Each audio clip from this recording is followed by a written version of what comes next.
Greetings, everyone.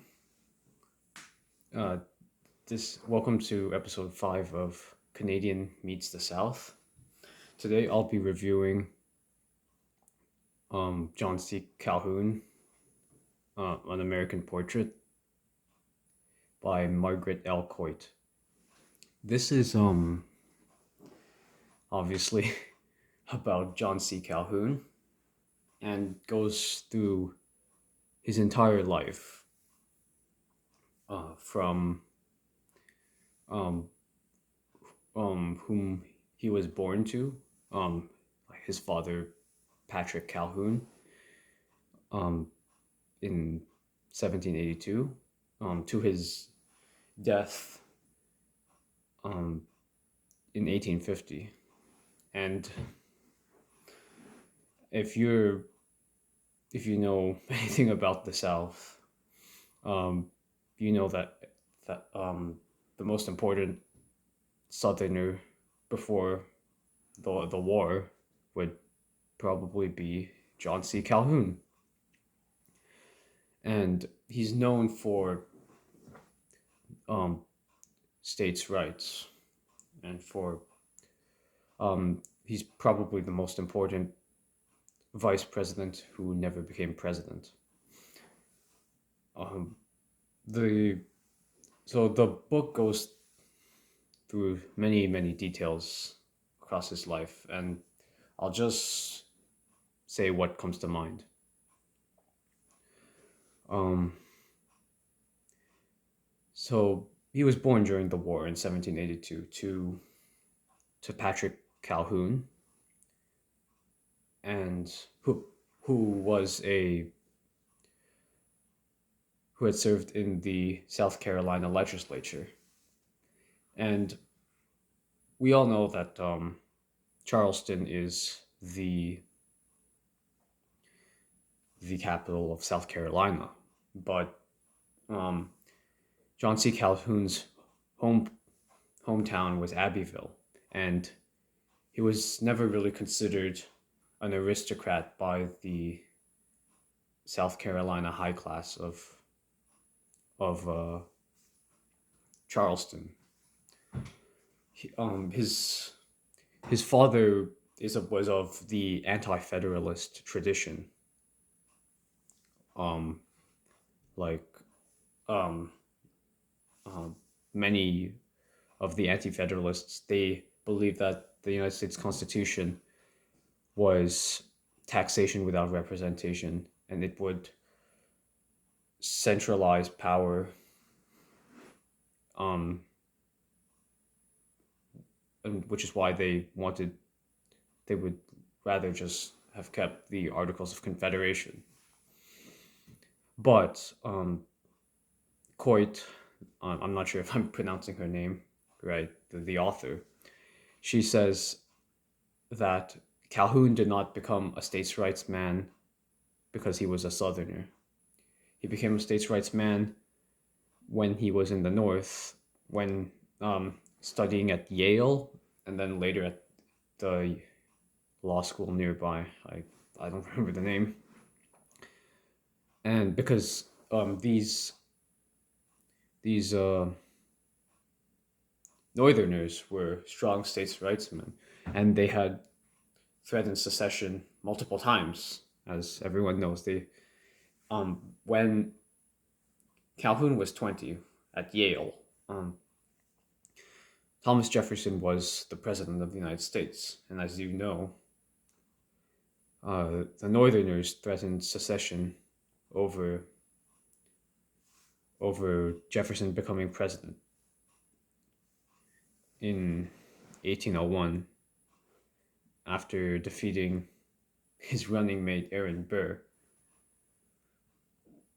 Then they threatened secession over the Louisiana Purchase, which Jefferson had signed, and they threatened secession over the embargo in 1807, which Jefferson had signed. Um, now, Calhoun's first foray into politics would be um, as a state legislature later. He would, for one term he would do what his father had done, Patrick Calhoun, and serve in Charleston. And actually, in 1808, he had opposed the nomination of George Clinton, as the renomination of George Clinton, because as you know, in 1808, um, James Madison was running to become the president, and he was keeping, and the Republicans were going to keep George Clinton as the vice president, from as a and he was Thomas Jefferson's second vice president. And actually, Calhoun was against Clinton, but I must admit, I don't know much about George Clinton other than he's from New York. He was once the governor of New York, I believe. And he had, in 1811, he had uh, voted, like, as a tiebreaker against the recharter of the First Bank of the United States. Well, which is, he would die later as Madison's vice president. But if he had if he had voted for that, Madison might have signed the recharter of the First Bank of the United States. And what I found interesting is that this book had revealed that Henry Clay actually was against the First Bank of the United States, the recharter. But going back to Calhoun, after a term in the legislature, he would become one of the most prominent war hawks, as you know, um, in 1810. When most of the men who were elected were all freshmen, essentially, to the Congress. Um, Before I talk about his Warhawk days, this uh, this biography goes a lot into his relationship with um, Fluoride Calhoun. Um, he had lived with her and her mother. Um, Her mother was a widow, Mrs. Calhoun, and yeah, Fluoride and her brothers were cousins to John C. Calhoun, and uh, Calhoun had lived with them for several years and was like an older brother to Fluoride and her brothers. And it and the book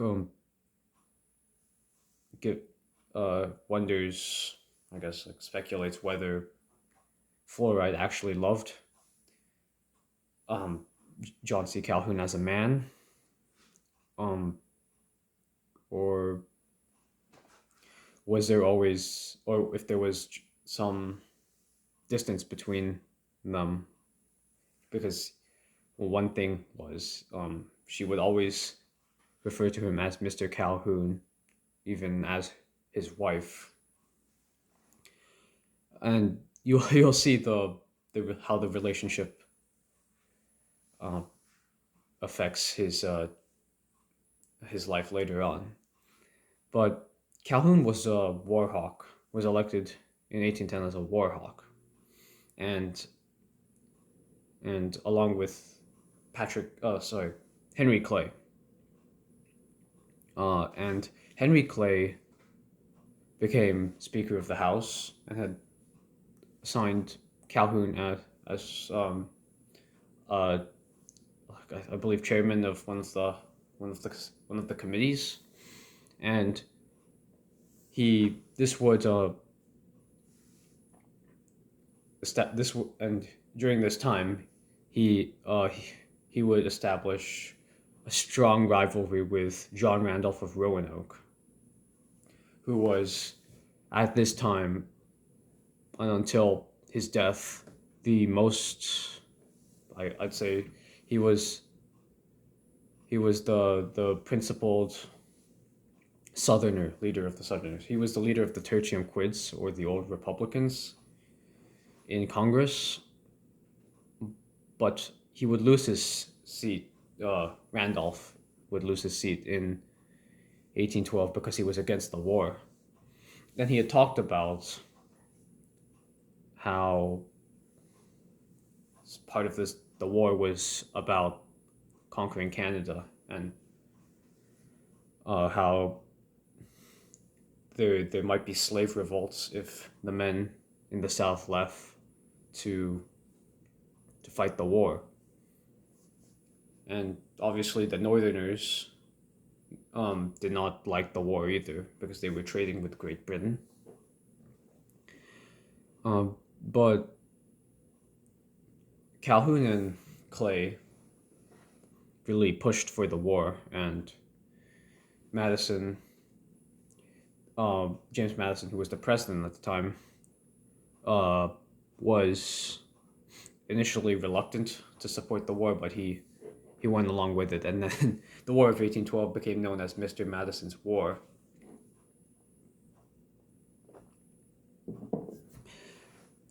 And then, after the war, like the war was really hard fought, but Clay and Calhoun were, at this time, it seemed to be ideologically in sync with each other.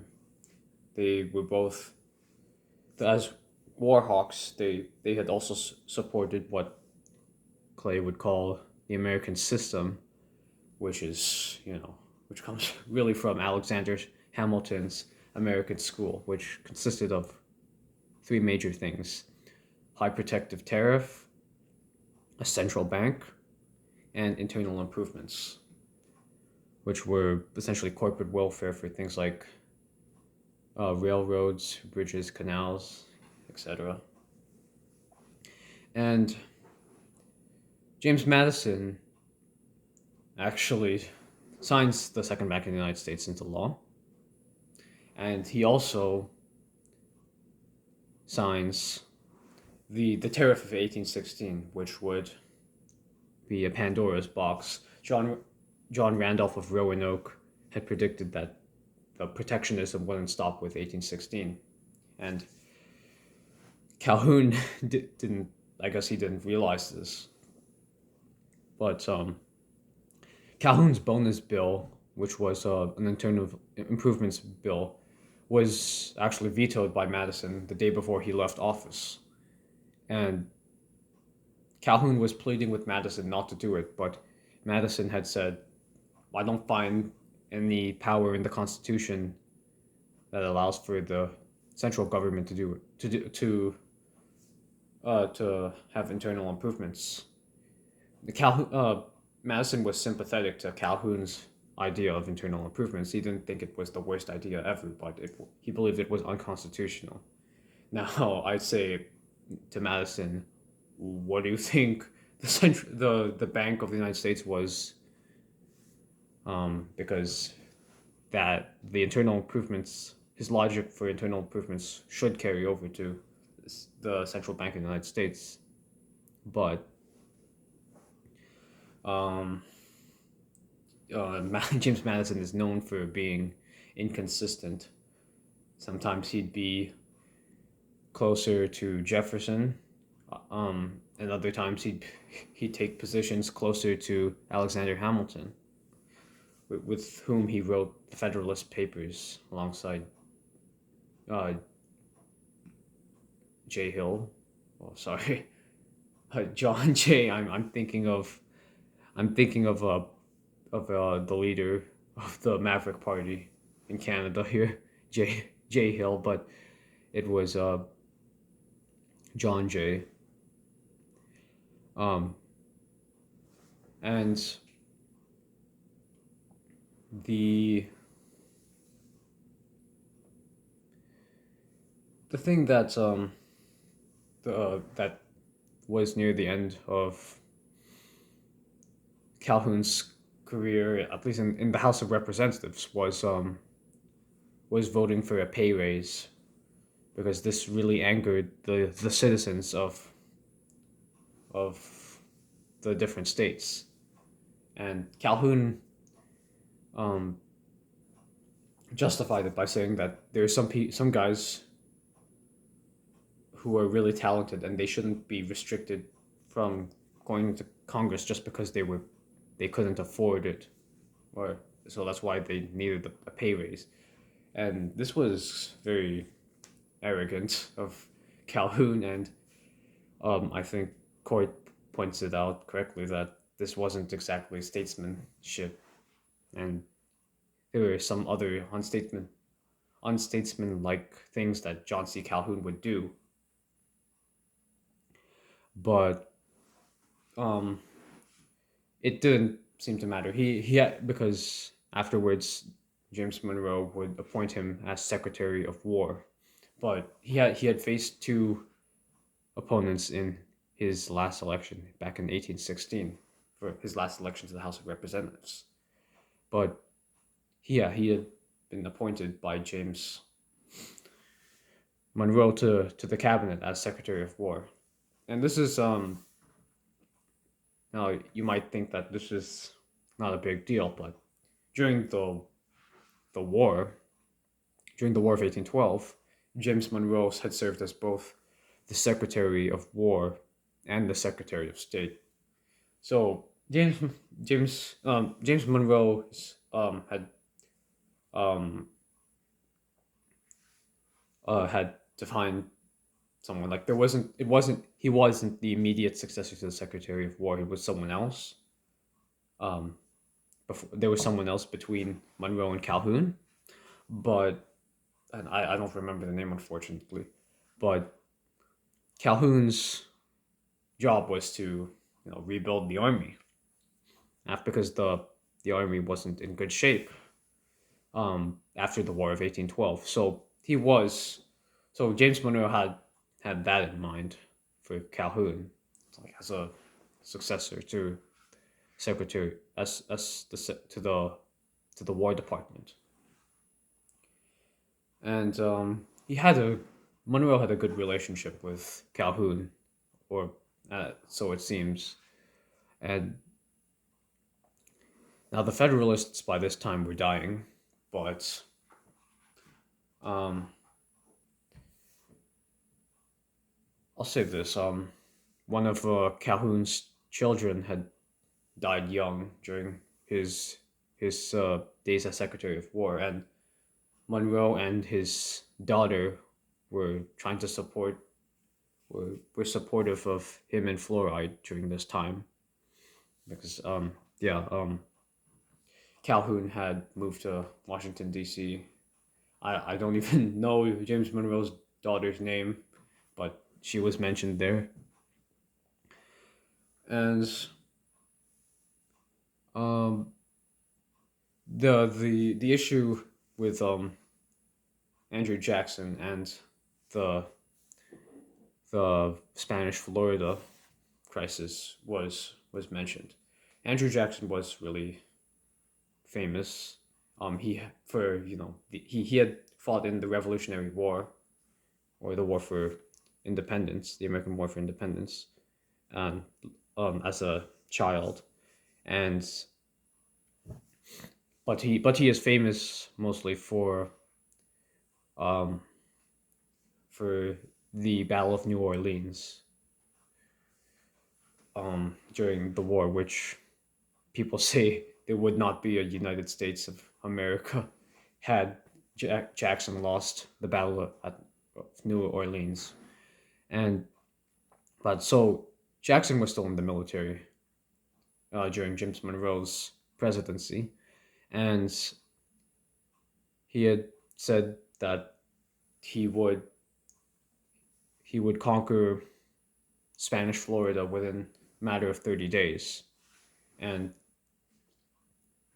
um, this is a really complicated subject because he was kind of acting with insubordination, as in because Andrew Jackson's, as a general, his direct superior was Calhoun, and Calhoun wasn't really that supportive of this, nor was the president. The president didn't exactly give Calhoun, or Calhoun didn't give Andrew Jackson the orders to conquer Florida, but he did anyways. And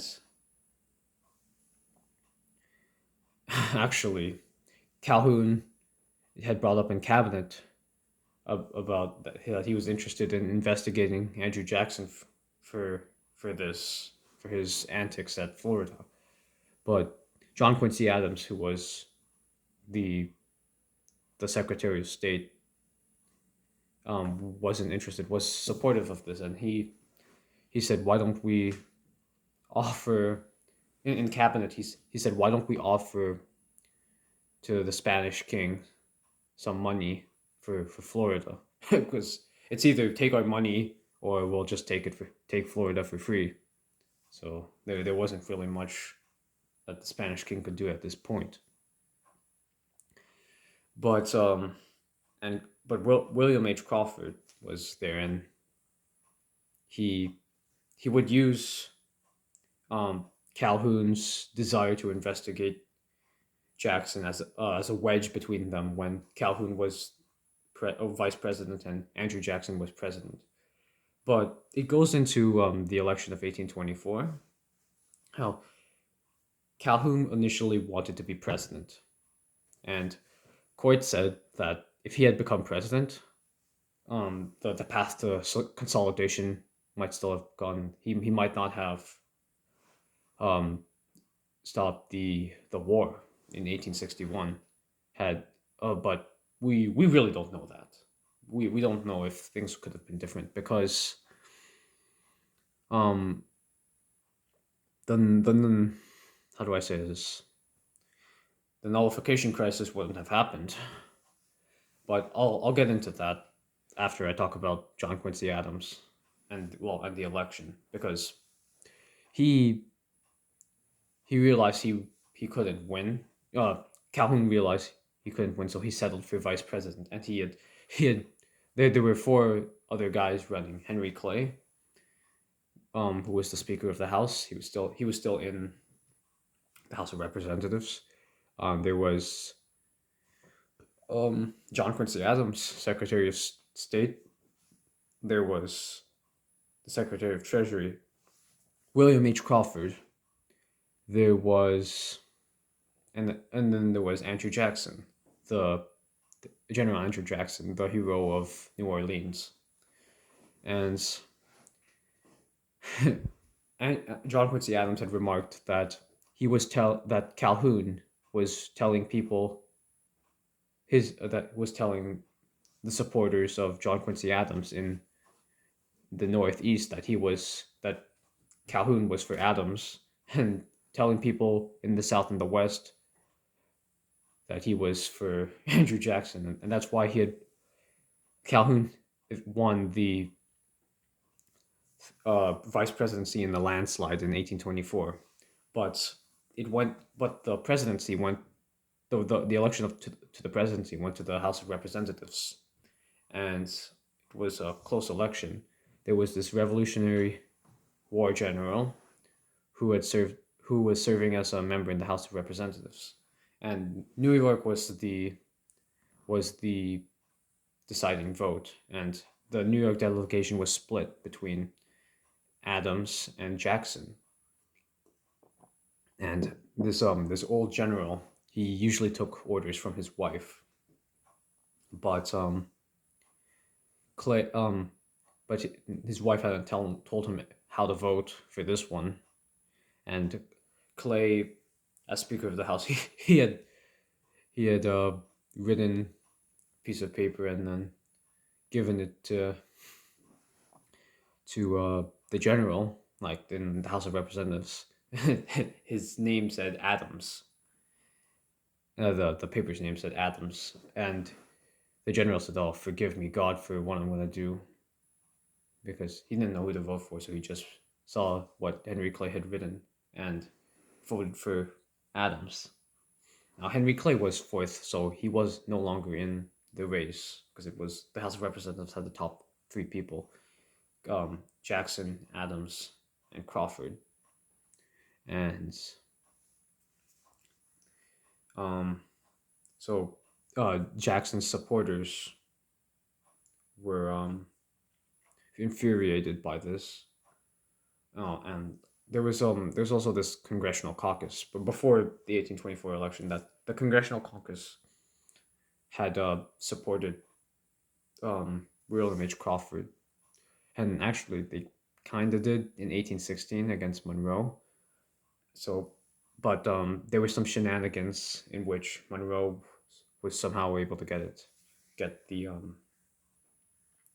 president, the nomination, the Republican nomination, and Crawford had felt cheated.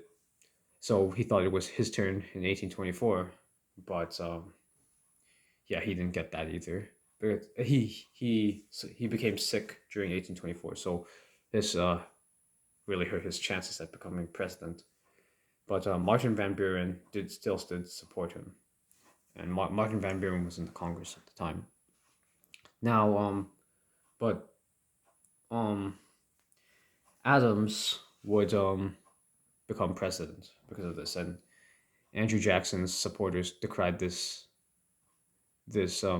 that Henry Clay's support of Adams in the election in the House, um, and later becoming Secretary of State, which, as you know, Jefferson, Madison, and Monroe were Secretary of States before they became the presidents.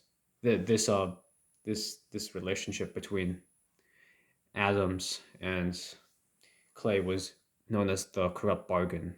Well, this is what Andrew Jackson's supporters would say, because Andrew Jackson had the most in the electoral college as well as the popular vote. He was a really he was a populist. He was really popular with the common man, apparently, even though he was a rich slave owner. But he he had condemned this as the uh, um and Calhoun would express his concern about this quote unquote corrupt bargain. But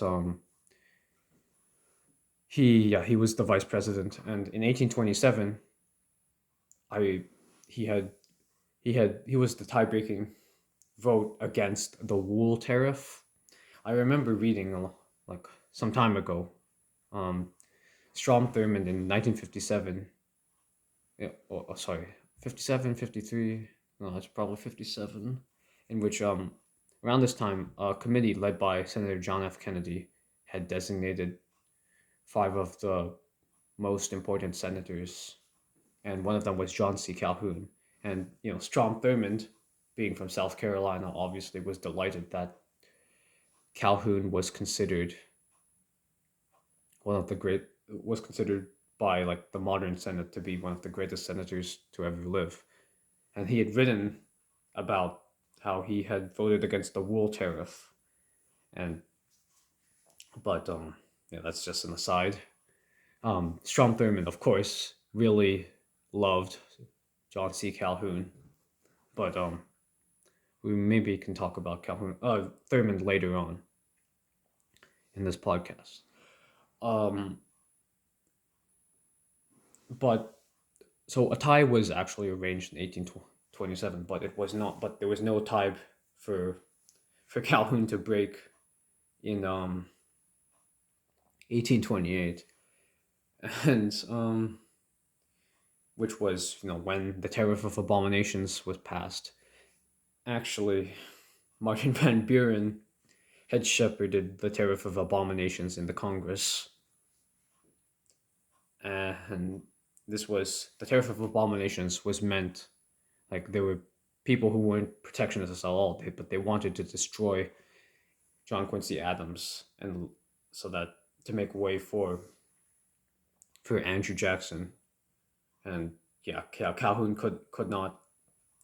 There was no tie that was arranged in the Senate, so it went straight after the Senate. It went straight to John Quincy Adams, who signed it, and he became hated in the South, and this propelled Andrew Jackson to the presidency. Well, who ran with Calhoun, and they were friends, but there were three things during Jackson's first term turned that really turned their relationship down, really bad. One was the petticoat affair.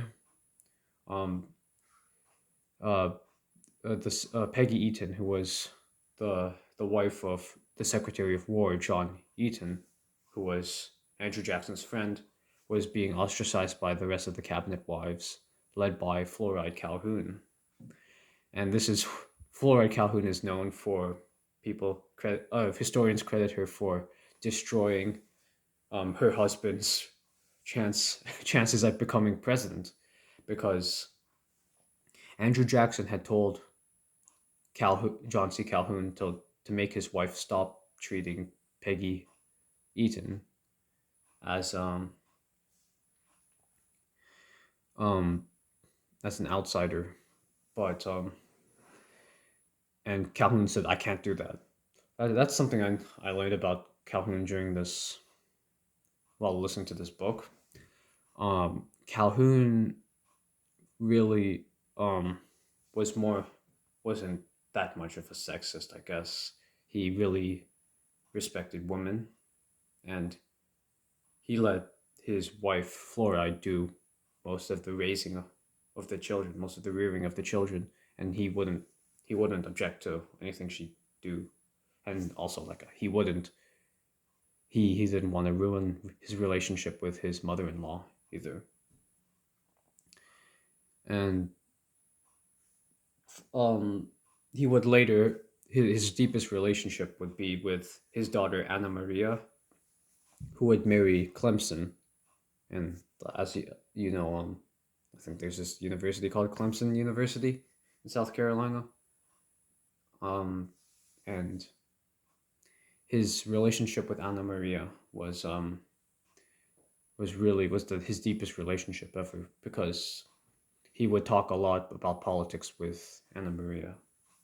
But going back to the the the petticoat affair, um, this is one of the things that helped destroy his relationship with Jackson, because Jackson, during the war of 18 no during the election of 1824, his wife had died, and Jackson's wife, Peggy O'Neill, was comforting him when after his wife had died, and it was said that Martin Van Buren was the puppet pulling behind the strings behind Peggy O'Neill, but um, because during the nullification crisis, um, Martin Van Buren had suggested that the cabinet resign, and then all of the cabinet resigned. Like he and Secretary Eden would resign.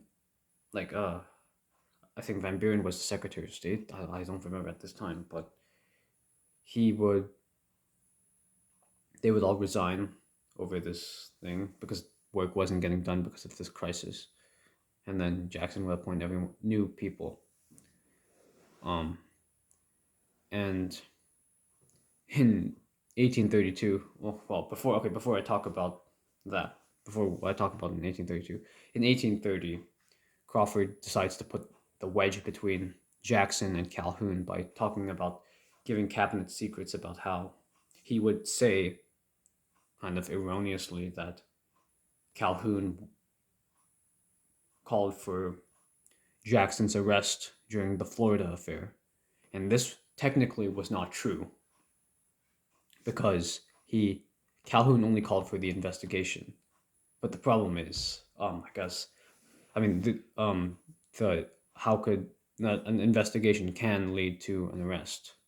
And Crawford was saying he was calling for an arrest, which wasn't, yeah, it wasn't technically true, but the damage had been done. And Jackson, Calhoun had written to Jackson after this that he this was bad of Crawford. Well, I don't know about this one, but this was bad of Crawford to give cabinet secrets, and that he was completely innocent of whatever Crawford was accusing him of, which was true. But if he didn't, but this really destroyed his relationship, and he didn't go into the nuance of how he called for. I mean, if he had said, if he'd gone through the nuance of he had called for an investigation, not an arrest, that I think that would still have really been bad. So he just kept. So he wrote 8 pages of why he was innocent, and Andrew Jackson's like said there's no way an innocent man is going to write 8 pages on why he's innocent to prove why he's innocent. There's just no way that's going to happen. So, but the finals, and they were friends. Jackson had said that Calhoun felt betrayed by that he had felt betrayed by Calhoun for this, but Calhoun had condemned Crawford for for exposing cabinet secrets. They should, which I mean, but Crawford had nothing to lose at this point, and he had wanted Martin Van Buren to become president. Because to pay back Martin Van Buren for his loyalty to him. But the final straw that broke the camel's back was in January 1832, where Jackson had appointed Martin Van Buren as the minister to England, and a tie was arranged, and Calhoun had voted against Martin Van Buren, and he had believed he had killed Martin Van Buren's career, but actually this elevated him to the vice presidency. Essentially, this was one of the big mistakes that Calhoun made. Calhoun has, I think, 31 tie-breaking votes, the most of any vice president of the United States, and this was, I think, he would come to regret this decision. And then, of course, how can I not talk about the nullification crisis? At this time, after South Carolina in 1832. Okay, how should I say this? So, Andrew Jackson signs a tariff decrease, but it wasn't that this decrease wasn't enough for South Carolina. So they had came together in a convention and nullified the tariff of abominations of 1828, as well as the tariff of 1832. And what's interesting, I didn't know this before going through this book. Calhoun didn't believe that the state legislatures had the power to nullify on its own. He believed that a convention needed to be called, and this is very interesting because it doesn't seem like there are conventions nowadays in the modern era. If there's nullification, it's usually just the state legislature to do that. But Calhoun believed that the people of the state needed to get involved in a convention. It shouldn't be done just by the thing, but by the people. And before I go into the nullification crisis, this was like, it happened a little after Robert C. Haynes' debate with Daniel Webster. Daniel Webster was initially from New Hampshire, right? But he had moved to Massachusetts after the vote to increase the people's pay, no, the representatives' pay in Congress. And this time Calhoun, well, people say that Coit had said that historians like to generalize Calhoun's career as into two parts. First as a nationalist, and then later on as a sectionalist. But Um, Coit says this is more complicated than that. Calhoun was always a Union man. He wanted what was best for the whole of the Union. Um, Meanwhile, Daniel Webster, it seems that Daniel Webster is the foil to John C. Calhoun. He would go from state states' rights man to consolidationist within the matter of less than 2 decades, because he was a states' rights man during the War of 1812, and then by 1830, in his debate against Robert Hayne, he is a consolidationist. And he says um, that he propounds the one people myth of the United States, and that the Constitution is a compact between the central authority and the people. But that's obviously not true. It's a compact between the states, and uh, also I guess because we all know the great triumvirate: Calhoun, Webster, Clay, and then there was Thomas Hart Benton, who was just underneath them. He wasn't a lawyer like the three of them that were, but he was a Southerner as well, and he would rival them for from 1820 to 1850. But I didn't really. Thomas Hart Benton is mentioned a lot. He actually had a duel with Andrew Jackson, but they reconciled later. But which is, I guess, the opposite of Calhoun. But in Robert C. Hayne believed in 1831, that the Democratic Party under Andrew Jackson would support the doctrine of nullification, and which is what Thomas Jefferson did. He wrote in the Kentucky Resolutions. But in the 1831 Jefferson dinner, which would later become the Jefferson and Jackson dinner, the Democrats would always have. Andrew Jackson has the toast. He says, "Our union, it must be preserved," and this is a direct challenge to John C. Calhoun. He looks Jackson. They looked into each other's eyes, and Calhoun gives the second toast, and he says, "The Union next to our liberties most dear." So when Jackson said this, it was clear that he would not support the doctrine of nullification that Robert C. Hayne, the South Carolinian, supported, and he believed because Jackson believed in the nationalist myth of America, that the United States was one nation. He did not believe it was a league like John Taylor of Caroline did, and later John C. Calhoun. No, I'm just bringing up John Taylor of Caroline, but because he was considered more Jeffersonian than Jefferson, and he had denied that that the United States was a nation. He called the idea of the one people myth a utopia for utopians. It just didn't exist. The idea of one American people just didn't exist. And Calhoun wasn't an old Republican like John Taylor of Caroline. He kind of, and like the old Republicans believed that he wasn't wasn't a principled states' rights man. He was an opportunist. And maybe there is some truth to that, but because that was exactly how John Randolph of Roanoke, who was also an old Republican, saw of Calhoun. But after South Carolina had nullified the tariff of 1832 and the tariff of abominations, Andrew Jackson was in a fit of rage, and he had asked Congress to give him the power to use the military to forcibly collect the tariff. No, that's the Force Bill in 1833.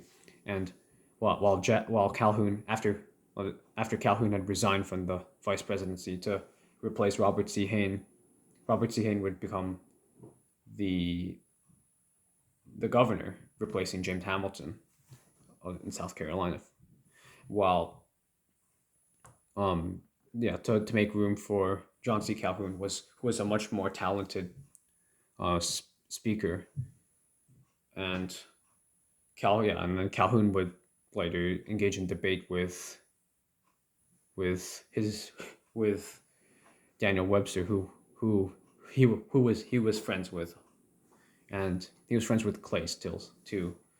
Clay was still being a consolidationist, but he was a Southerner, and they had Clay had written the help write the compromise tariff bill, but during the passage of the force bill, Calhoun wouldn't. Um, Calhoun actually abstained. Didn't like he just walked out of the chamber along with the rest of the Southern delegation, except for John Tyler. Well, yeah, Henry Clay also left the chamber. He Coit said bad air because but yeah, the only senator to vote against that was John Tyler, whom we'll all mention later when he becomes president. But uh, yeah, Clay would later agree with would work with Calhoun on the compromise bill, and Clay had said that if later would use this in the debate against Calhoun, saying if I hadn't written this compromise, you wouldn't even be here. Your political career would be dead. And yeah, going to the Senate in 1832, Calhoun thought that he might literally be arrested and hanged for this, and there were some guys. There was at least one guy in the Senate who believed that Calhoun was a traitor who should be hanged for expressing nullification. Um, the thing about the nullification crisis was, um, James Madison flip flopped on this, and he had said that he and Jefferson never supported nullification until some guy Jefferson shows Jefferson's handwriting to Madison saying that actually Jefferson did support nullification. But I think what Madison didn't like was Calhoun, how Calhoun said one state nullifies for the entirety, while Madison and Jefferson said the the unconstitutional federal law would just not be enforced in the states that chose to interpose or nullify. But Calhoun's nullification was, I guess, a little bit different in the sense that he believed that one state could nullify for the whole union for the rest of the states. And but um, moving on, what I found interesting was that he afterwards, he wouldn't go to the second inaugural in which of Jackson, in which Van Buren became the vice president, and then, but he became bitter rivals with Jackson and Van Buren, and although he now agreed with them on opposition to the central bank, and but in 1840 he had actually thrown South Carolina to Van Buren because he never I joined the Whigs, and he initially said I'm not part of either two parties, but people say like later on he became years after the founding of the Whig Party he would become the leader of most of the Southern Democrats. Um, and so he had people were Henry Clay was angry that he would even throw South Carolina to Martin Van Buren in 1840, but that was because he was afraid of this coalition. Like the Whig Party seemed to be a coalition of big business, big Northern business, and abolitionists. But William Henry Harrison was still still wanted, like, I guess, his friendship. Um and he still wanted to be on good terms with Calhoun, and he had tapped Calhoun on the shoulder and wanted to shake his hand, but like that when during around the time of his inaugural, but Harrison would die and Tyler would become president, and Coit had said Tyler seemed to be, to at least to her, Margaret Coit, the author. She said that Tyler seemed to be more of a principled man than Calhoun. Tyler had opposed the um the Compromise of 1820, which allowed for federal restrictions of slavery above the the border of Missouri,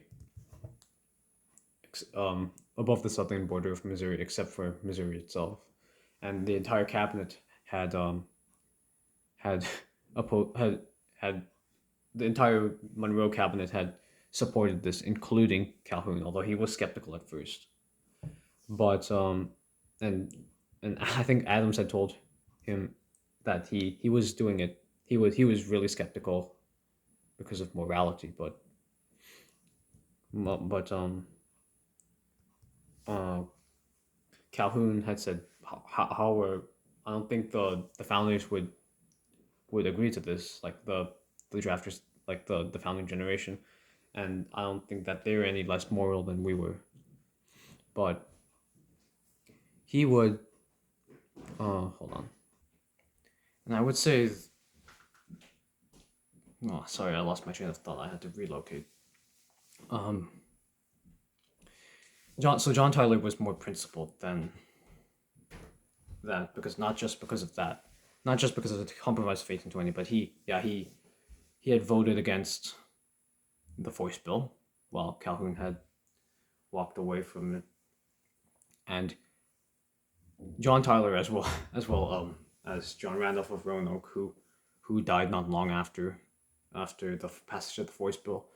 They both assured him, Calhoun, that Virginia would have come to South Carolina's aid had the Force Bill, had Andrew Jackson invaded South Carolina.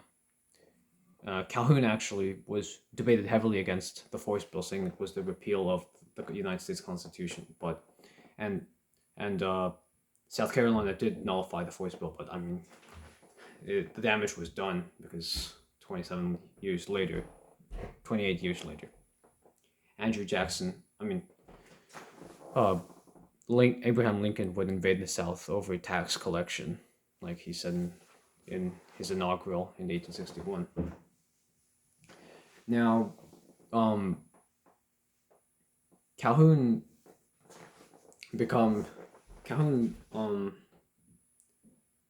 how do I say this? He had retired a little bit early, like for a short period, like Clay during Tyler's administration. But after the Secretary of State Abel Upshur had died in an accident, along with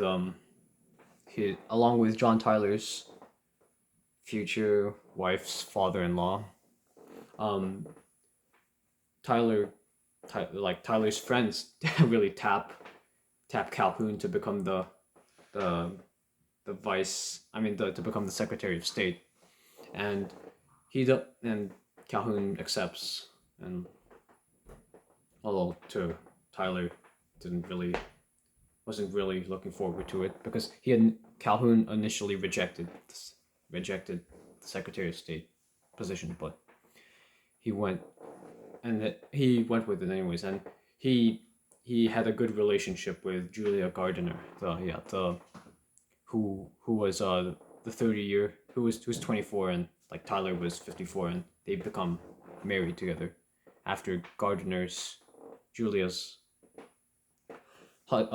father had died, and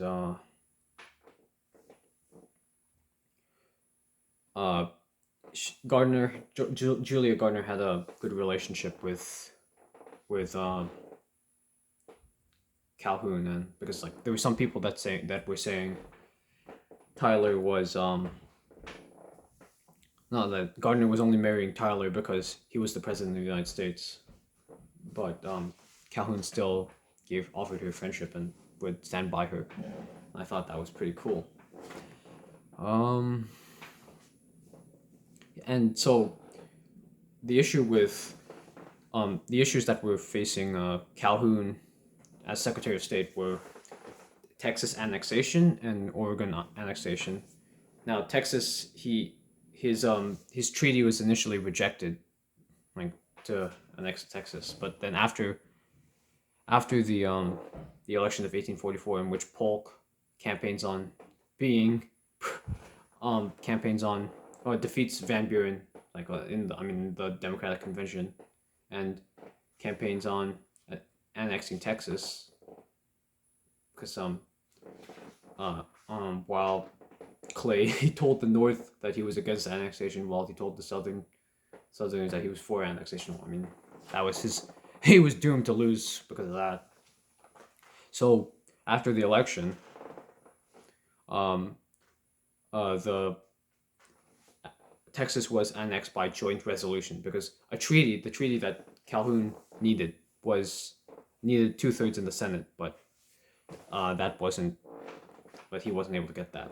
So Calhoun proposed the joint resolution, which only needed a 50% plus one majority in both of the houses, and Daniel Webster had said that this wasn't unconstitutional. He believed this was constitutional, but he said be careful because if you use this joint resolution to annex too much, then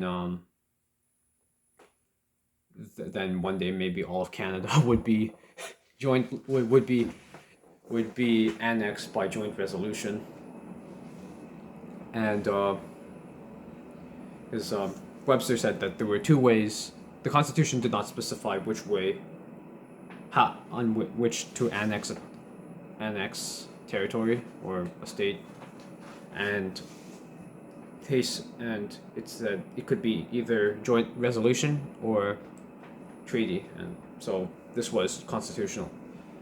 And Polk would be angry with Calhoun about how he had robbed him of the glory of Texas annexation.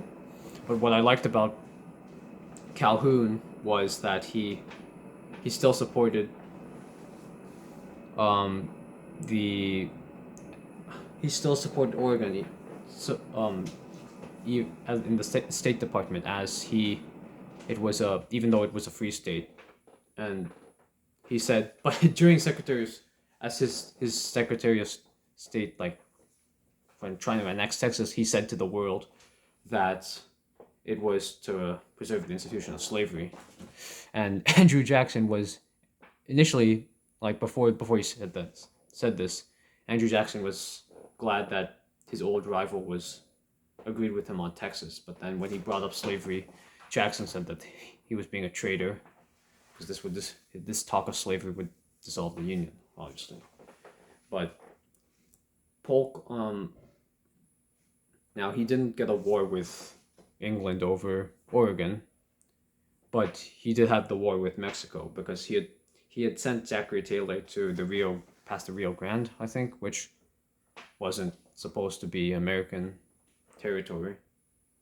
And then some of Zachary Taylor's men died, General Zachary Taylor, and he said, okay, American blood has been shed on American soil, he was copying what, like in 1810, what James Madison had said during like when he had sent troops to the American to the Republic of West Florida, like over this. So this is like 1810.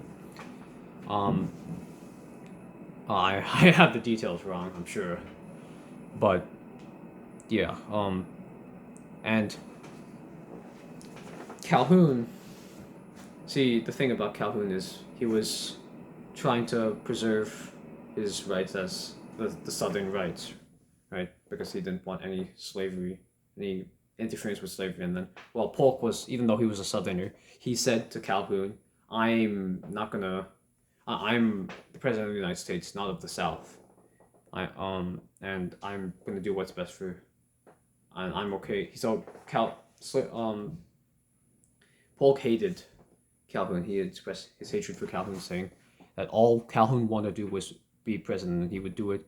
He would dissolve the Union by the tariff or by slavery. And man, I've missed a lot of details. It's been an hour, but that's okay. Then Zachary Taylor becomes president, but in 1848, and he doesn't really go into the relationship with Zachary Taylor and Millard Fillmore, with like their relationships with Calhoun. But by this time, around this time, there was the Wilmot Proviso by David Wilmot, a Pennsylvania Democrat who would later become a Republican, and which stated that all the territory conquered in the Mexican War would become free territory, and obviously this is not true. The issue of the slavery in the territories, I think I've mentioned this before. This is about political power. Who are the territories going to align with? Because the territories were not states yet.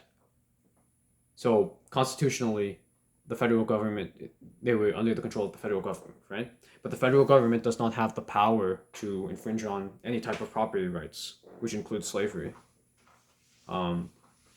So this was a constitutional question, as well as about political economy, whether you can restrict slavery in the territories, and this would go all the way to 1850, in which Calhoun predicted that the South would be destroyed, and the Union and the South would be destroyed because of this question, because Calhoun was firmly against any restrictions in the territories, and he said,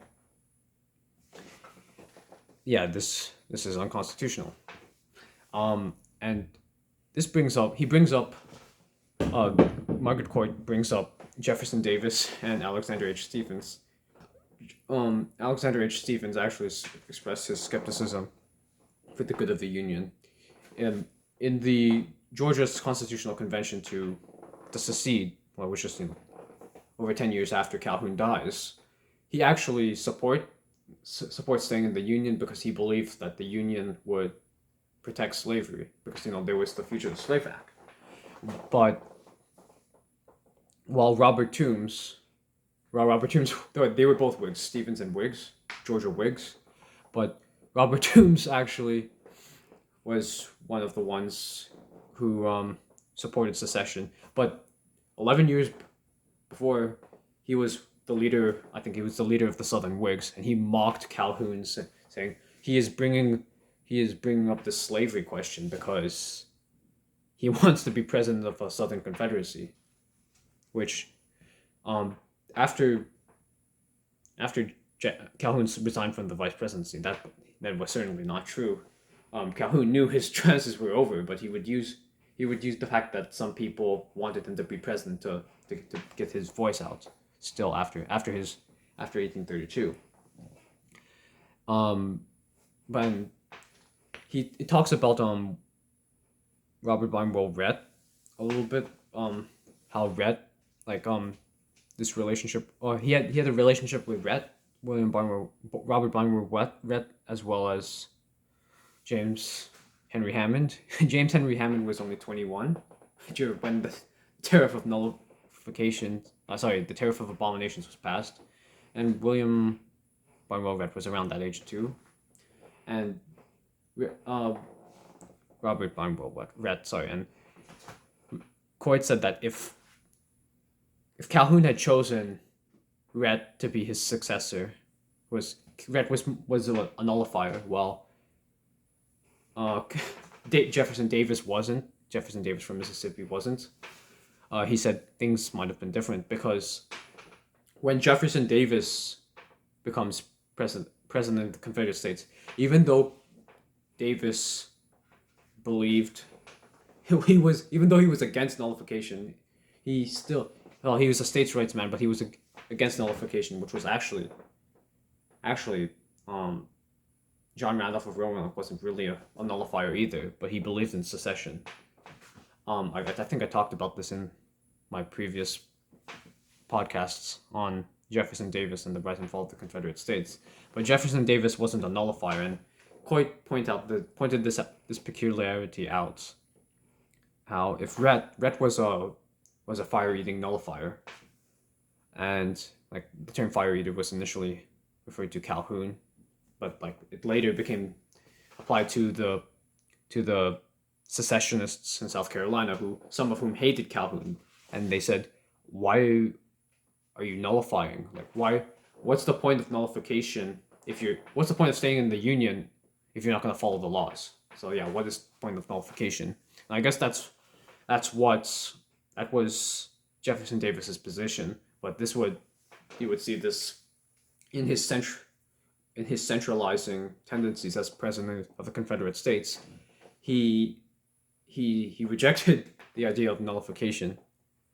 But yeah, if Robert Balmer Rhett, who was one of the signatories of the Confederate Constitution, if he had been chosen by Calhoun instead of Davis, maybe things would have been turned out differently. At least that's what Coit said. But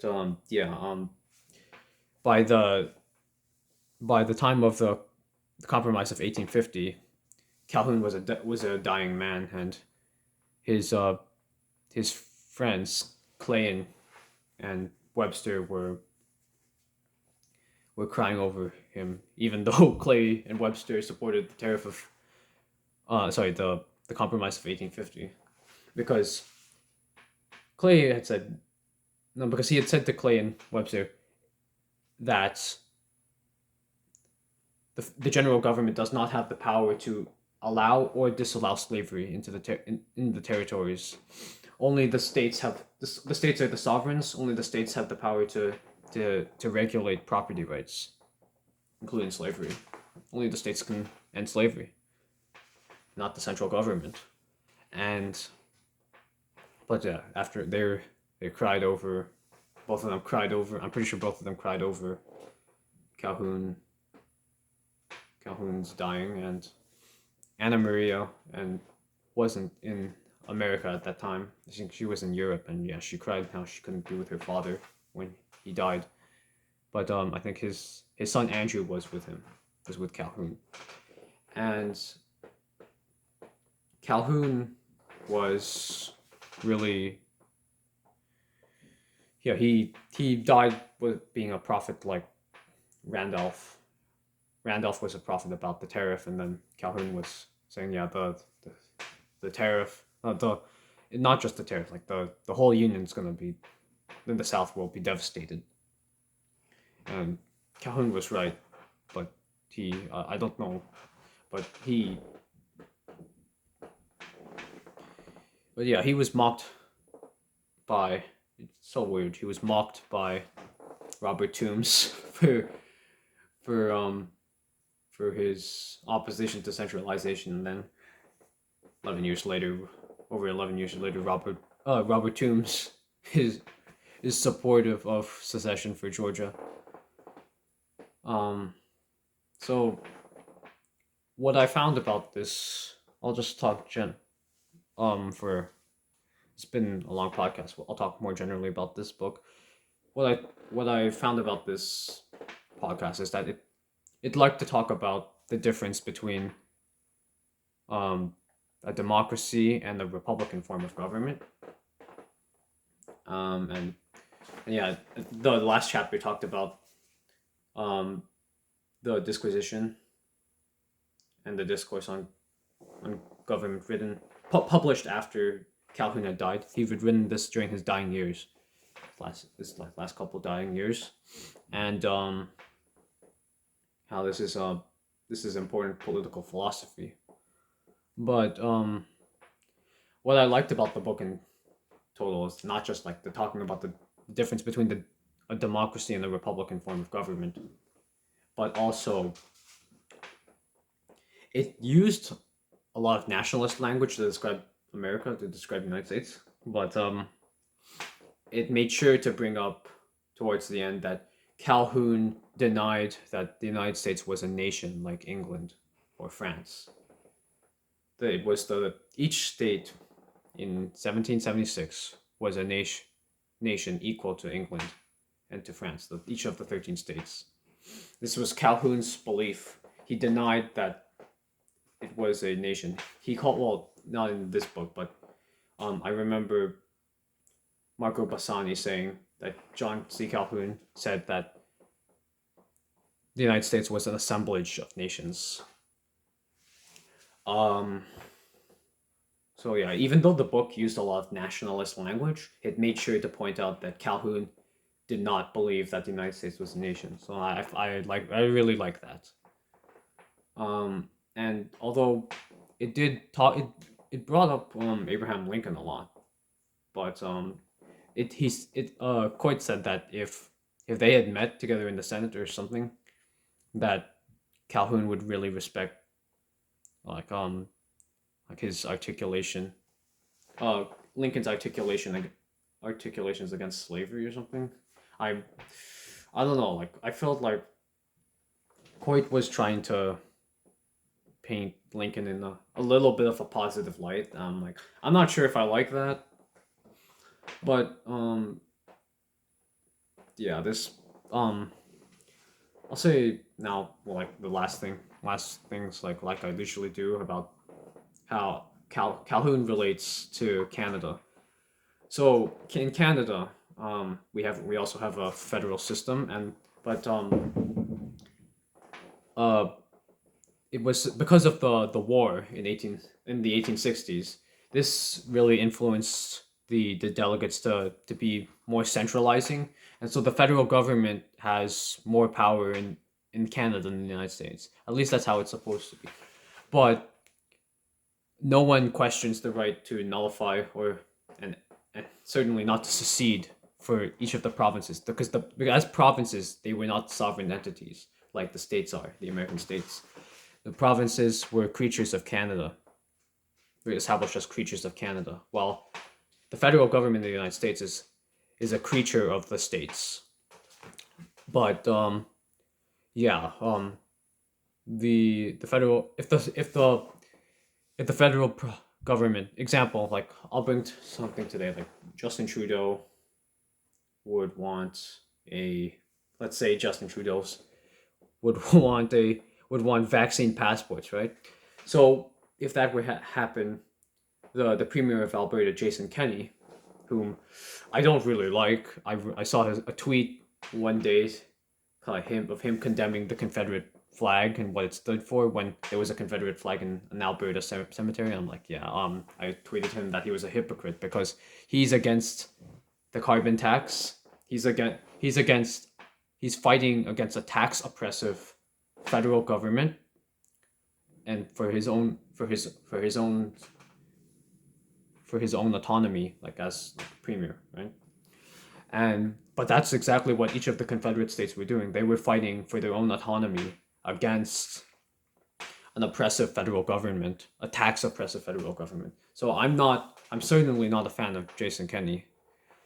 But he said he was against vaccine passports, and I think Jason Kenney would do interposition / nullification, even though he is Albertans. Yeah, the separatists in Alberta don't like him because he's a strong federalist, but I think Kenney would do his best to resist vaccine passports because he said himself that this would, I think, well, I don't remember this, but he said this would divide Canada, or there's a clip of him responding to vaccine passports, and he so at least I like what he said about that.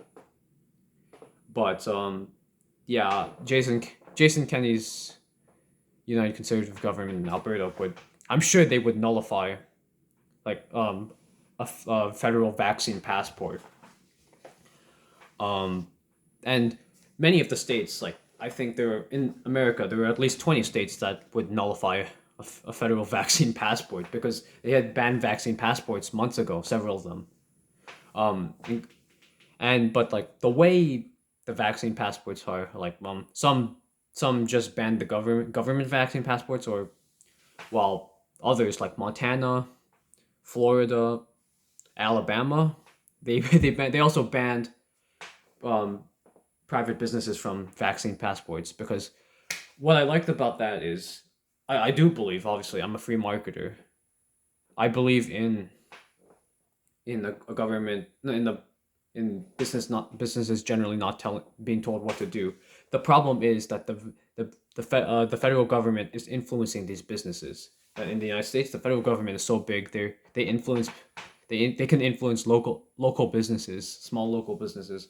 So I believe, yeah, that's important for the state governments in America, like Alabama, Florida, Montana's, and hopefully some more, to not just be against government, their state and local governments' vaccine passports, but also like against uh, against businesses doing this, because the businesses, well, whether we like it or not, are going to be strongly regulated by the federal government. So they have to. I believe it's important for them to do this. And Ron DeSantis, the governor of Florida, he's really strong on this. And I remember reading something about how, like, the CDC, which is part of the federal government, was in favor of like kind of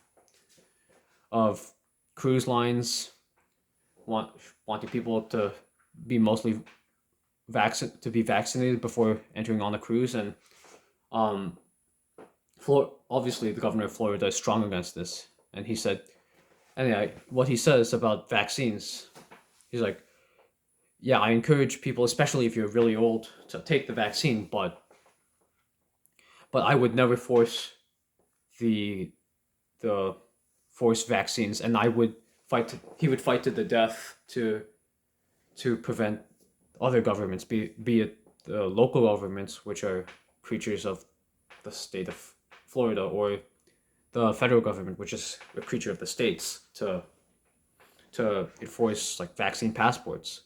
So I really like the governor of Florida, and Maxime Bernier in the People's Party of Canada. He likes Maxime Bernier is a states' rights conservative here in Canada, and he really likes the governor of Florida because he says that he's against both government passports. Like he was asked in a Maxime Bernier was asked in a Rebel News interview, what do you think about private businesses and vaccine passports? And he's Maxime Bernier said they don't have the right to do that because that's infringing on people's privacy rights, and that's why he would do what the governor of Florida did, which was not just ban the governments from vaccine passports, but also private businesses from vaccine passports.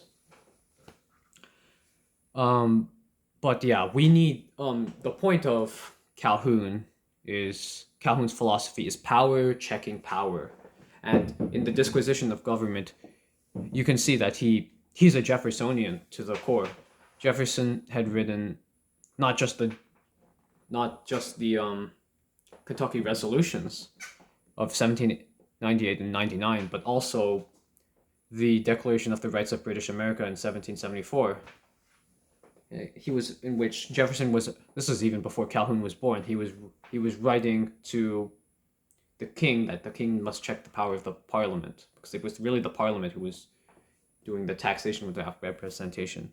But nullification or interposition, as James Madison would say in the Virginia resolutions or in Federalist 46, these didn't start with Jefferson or Madison. They started they were before they were used in colonial times. For example, in like Massachusetts would be against this. Like we all know the famous Boston Tea Party, and as well as the in 1765 Henry Clay Patrick Henry's speech, if this be treason, be in his this is the nullification of the Stamp Act. But yeah, so Calhoun to me is very important. Like, he's one of my favorite men in history, because he obviously believes in power checking power. He believes in states' rights, and and very limited central authority. And he believed that one last thing, he believed he supported Michigan even entering the Union, even though Michigan was a free state, because he did not want any any conditions on Michigan entering the Union like there were for Missouri in 1820.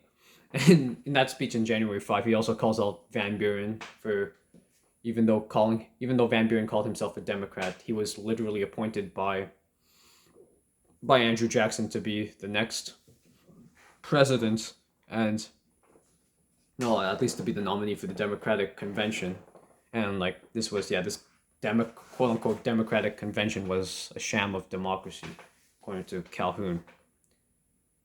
Whom later he used the word democracy, but as you know, like he discusses the difference between a democracy and a federal, and a republic, federal republic, especially.